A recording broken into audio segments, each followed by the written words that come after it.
This is the Writer's Block. Let's move to must-see TV. It's NCAA Sweet 16 week.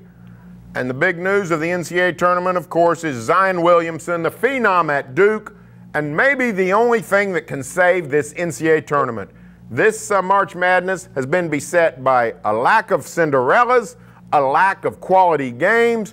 The only thing going for this tournament is Zion and Duke. Duke survived Central Florida with that comeback in the last 20 seconds. Zion Williamson with the big play to get the Blue Devils within one. How much does this NCAA tournament need Zion Williamson? Imagine if that tip-in had gone in the other night, then the bean counters and the TV execs are up in arms because Zion is gone and Coach K is gone and RJ Barrett is gone. Duke and Zion are the best story of this tournament. There hasn't been a whole lot of sexy storylines. The big kid's averaging 28.5 points a game. So what if he's running over people and refs are afraid to call offensive fouls like the one down the stretch against UCF? So I think it's a great storyline. I think the tournament usually has 4 or 5 very good storylines, Barry, but he's not he's carrying it on his own. I mean, 28.5 points a game. He's a freight train. He's a grown man looking like he's playing in a father-son game.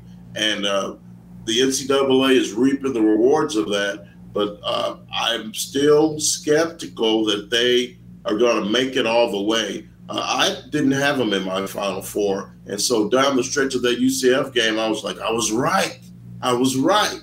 And then they come back. That missed dunk by Johnny Dawkins' kid's going to live with him for a lifetime on that alley-oop. So good for the NCAA that Zion's still around, but we're still searching for some other good storylines with a whole lot of tournament left, Barry.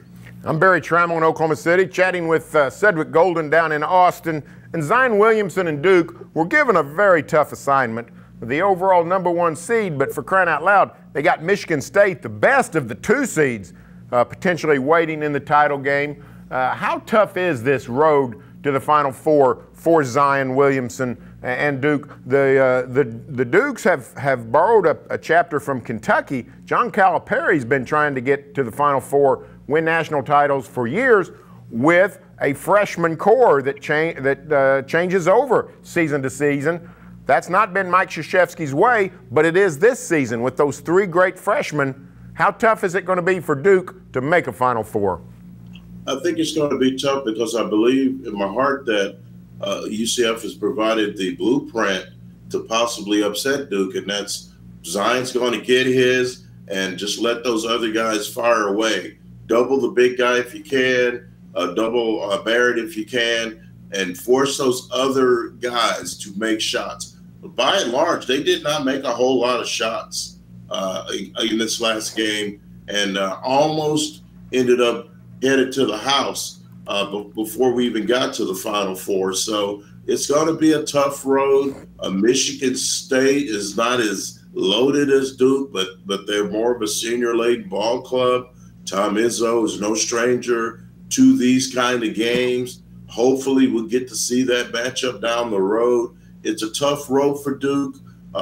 It's kind of fun to watch these youngsters in their first NCAA tournament and their last, I might add, overcoming these challenges. But if you're asking me if Duke's going to win a national championship, Barry, my answer would be no.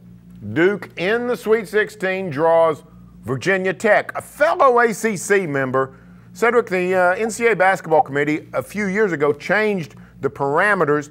They now allow conference matchups as early as the 2nd round. We had one with Michigan State, Minnesota out of the Big Ten. Certainly we have one this week in the Sweet 16. Do you like it when the conference foes meet earlier than the regional final? I do not. I do not at all.